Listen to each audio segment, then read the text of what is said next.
ડીસા શહેર બન્યું વધુ એક લવ જેહાદનો શિકાર। ત્યારે ડીસા શહેરના ગાયત્રીનગર વિસ્તારમાં રહેતી એક હિન્દુ યુવતીને દિલ્હીના એક મુસ્લિમ વ્યક્તિ દ્વારા લગ્નના બહાને ભોળવવાની ફરિયાદ પરિવારજનો દ્વારા ડીસા દક્ષિણ પોલીસ સ્ટેશનમાં નોંધાવવામાં આવી છે। તો ફરિયાદ અનુસાર યુવતીને લઈ જનાર વ્યક્તિ તેમજ યુવતી બંનેની લોકેશન માહિતી પરિવાર દ્વારા વારંવાર પોલીસને આપવામાં આવી હોવા છતાં પણ હજુ સુધી કોઈ કાર્યવાહી ન થયાનો પરિવારનો આક્ષેપ છે।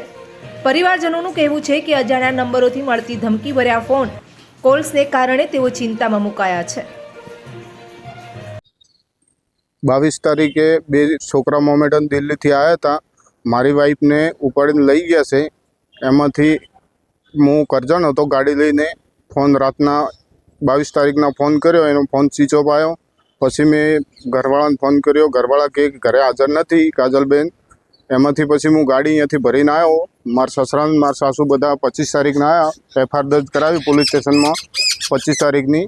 એમાં સાહેબે કીધું કે અમે ગમે ત્યાં ભાળ કરીને તમારો કોલ રેકોર્ડ કાઢીને અમે ગમે ત્યાંથી તમને ગોતી આપશું। હજી સુધી કોઈ કાર્યવાહી થઈ નથી।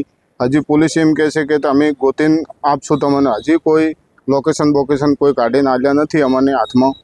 ખાલી એક જ નંબર એનો ટ્રેક કીધું છે, એ નંબર છે 49 વાળો। એ સિમ કાર્ડ બીજું કઢાયેલું છે એને, એ બી મને ખબર નથી સિમ કાર્ડ એને કંઈ બીજું હતું કે ના હતું। એક જ સિમ કાર્ડ હતું એને કારણ કે એક જ સિમ કાર્ડ હતું એને કારણ કે પેલો 80 વાળો એ જ સિમ કાર્ડ મેં મારા પોતાના નોમથી કાઢીને આપ્યું હતું સાહેબ। એમાંથી એવું છે કે નાના છોકરા છે, બહુ રડે છે, એની મા વગર રહેતા નથી, એ બહુ રડે છે। એ મન બધા હિન્દુ ભાઈ ઓર બધી સમાજ ભેગા થઈને મારે ઘરથી પાછી લઈ આલો તો એમને બહુ ખૂબ આભાર છે। ગમે ત્યાં હોય ગોતીને આપો મને। પોલીસવાળાને સાહેબો બધાને રિક્વેસ્ટ છે આટલી બધી। ફોન કોને આવે તમારી?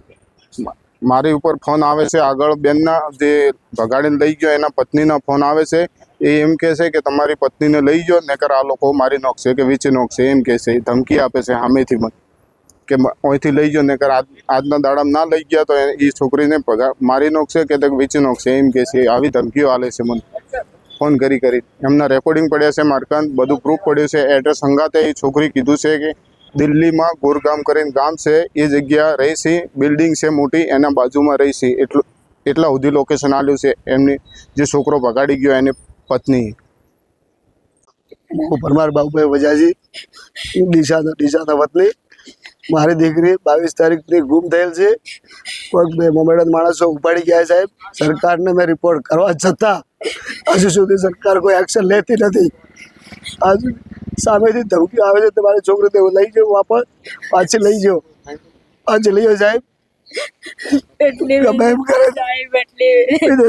સરકારને મારી વિનંતી સાહેબ, મારી છોકરી એક વખત પાછી લાવો સાહેબ।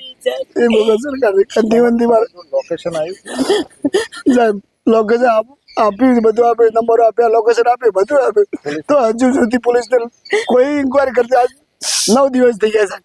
2 તારીખની 22 તારીખની ગુમ થયેલ છે, 22 તારીખની 25 તારીખે ફરિયાદ આપી, હજુ સુધી કોઈ પોલીસ કાર્યવાહી કરતી નથી।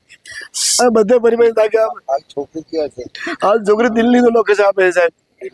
દિલ્હીથી ત્યાંથી એમને જે લઈ જવા એમની પત્ની છે એ અમે ધમકી આપે, તમારી છોકરી ત્યાંથી લઈ જતો મારી ફેંકી દઈશું અમે। ગુડગામ કરીને ગામ છે સાહેબ, અમને કઈ ખબર નથી, સરકારને ખબર હોય કયું ગામ કઈ એરિયા કઈ છે એ મને કોઈ પતો નથી ખબર। પોલીસ કે આવી જશે, કાર્યવાહી ચાલુ છે।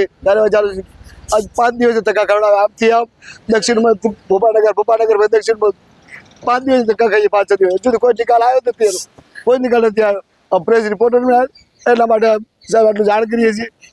મહેરબાની કરી ખાલી એક વખત મારી છોકરી પાછી લાવો સાહેબ, એવી મારી સરકારને વિનંતી છે।